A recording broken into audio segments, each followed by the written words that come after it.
Hello there, my very good friends. On today's wrestling news, Vince McMahon wrestles at WrestleMania 38. Edge's new heel stable is coming together. Also at WrestleMania 38, and Triple H leaves his wrestling boots in the ring, you guessed it, at WrestleMania 38. But first of all, we'll kick things off by talking about Roman Reigns, the undisputed top guy in WWE. I'm Andy Murray. I'm Michael Sidgwick. And this is the news. Right, Roman Reigns won the main event, didn't he? Winner take all, you know the drill, Universal Champion. He was already that, but now he's the WWE Champion as well, combined together to make, what's the official phrasing of this new thing? The undisputed WWE Universal Champion.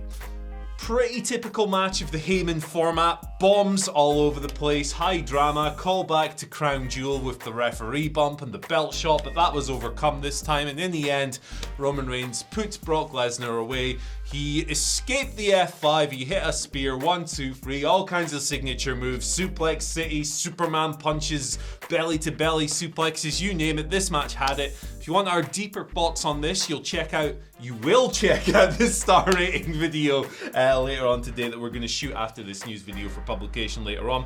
But there you go, Roman Reigns is the unified champion. He's been Universal Champion for, 18 months.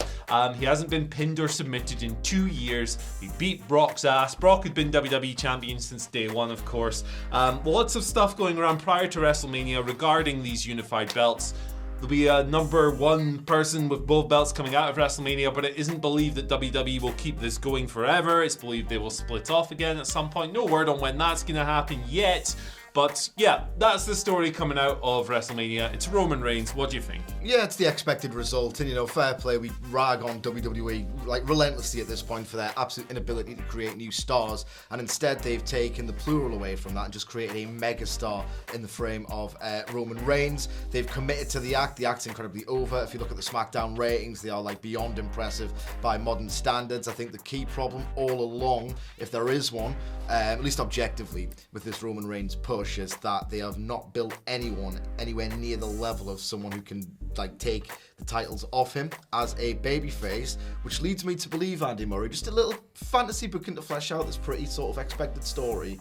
I think he's going to end up the face out of all of this. I think people have gravitated towards the act. I think the cocky demeanour is way better than the monologues, incidentally. This new sort of super athlete with the eggshell ego is way better than monologue Roman, so much so that I can definitely see them turning him face and then rafting up the level of heel challenges to run at him to prolong this long all the more. If I'm them, I do a double turn with Cody as a sort of outsider interloper, representing AEW in anything but name, and Roman can be the babyface who stands up for WWE, because at this point they've really got nothing else. And we'll do a little bit more on this when we hit our Twitter questions later on.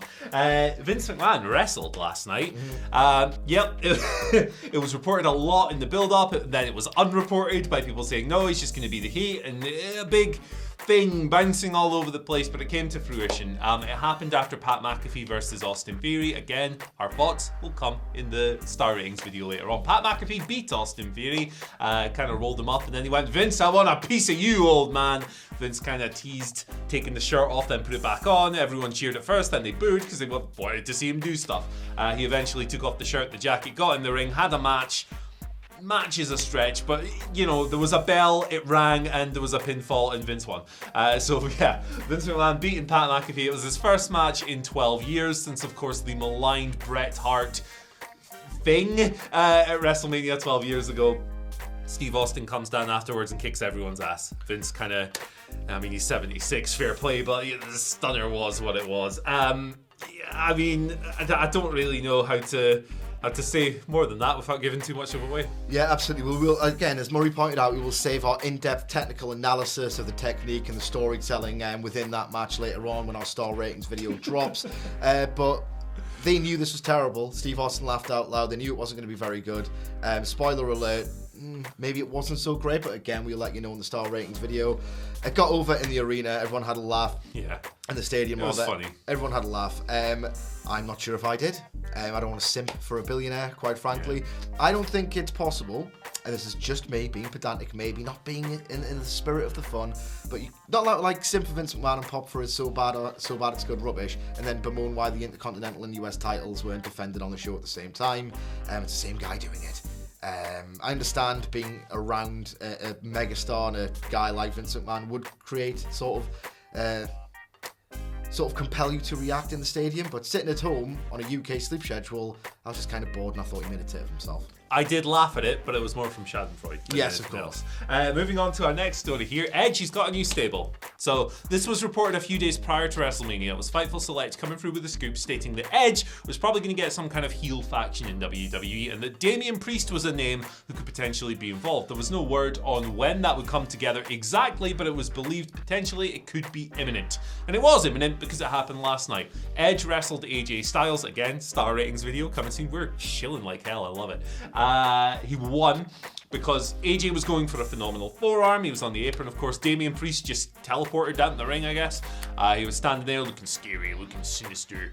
This distracted AJ, but he went for the phenomenal forearm anyway, right into a spear. 1, 2, 3, match over. It was clear after that Edge and Priest were on the same page. They kind of were in the ring together. They looked at each other and smiled a little bit and left together, all of that. So the first building block for a new Edge faction is Damian Priest. They've had backstage interactions before, but nothing on this level, certainly. Here we go.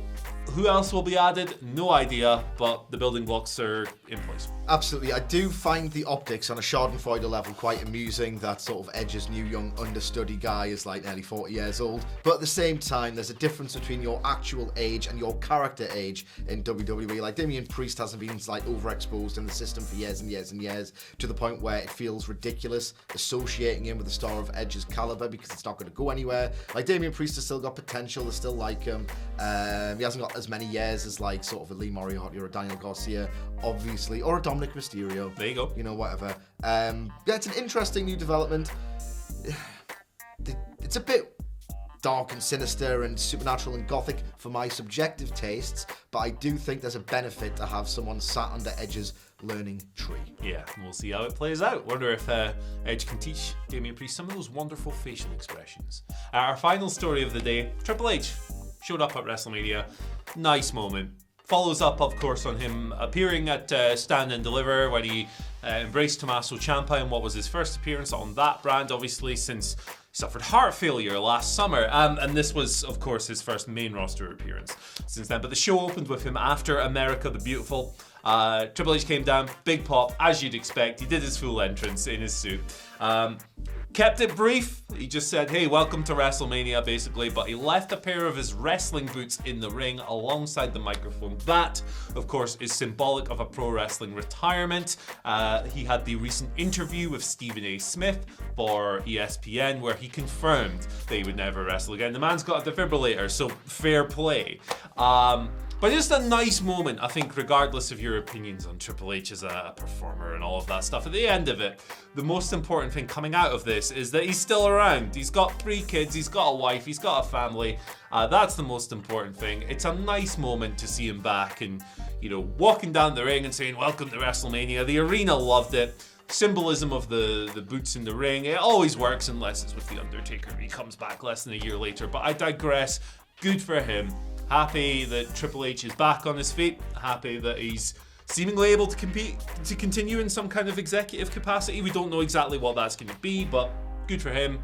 Enjoyed this. Yeah, I enjoyed it too. I am not a Triple H guy. It seems almost like callous or unnecessary to point that out, given this kind of story and the events that led to it. But I'd rather be consistent and look like an absolute clout chaser. Like, I've never been the biggest Triple H guy, but, you know, even though I don't think he's given us as much entertainment as some of his biggest fans would argue to the contrary, it was still nice so he could go out on his own terms and have one last WrestleMania moment, if you like. And look, he's very well liked, I think, within the WWE system.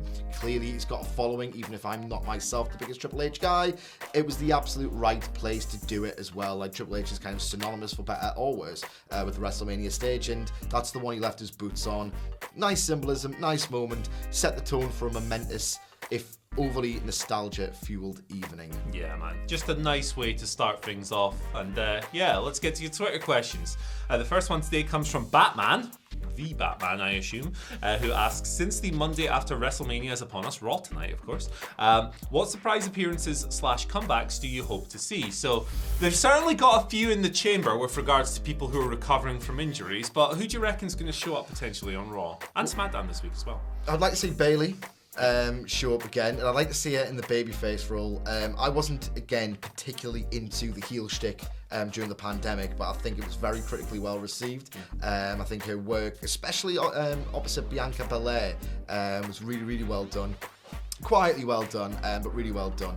But if you remember, there was a sort of a social media post where Bayley was requesting from Dax Harwood the best Bret Hart matches in which he sells a leg. Obviously, the Bret Hart mega fan came through, I think, within 6 seconds of like the 6 matches, and that would indicate to me that Bayley's going to come back as a babyface, and I think tonight if she's medically ready, of course, would be the night to do it. I'm a huge Asuka fan. I think Asuka's one of the few wrestlers who can transcend like a synthetic WWE presentation. That isn't necessarily for me. I think her charisma shines through.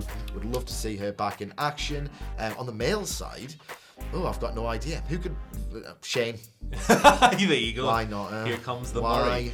not? We actually got a bunch of questions about Braun Breaker, which I think makes sense. So I kind of took this as like a catch-all to get to those. I think like his loss to Dolph Ziggler, I think, was very telling. I don't really...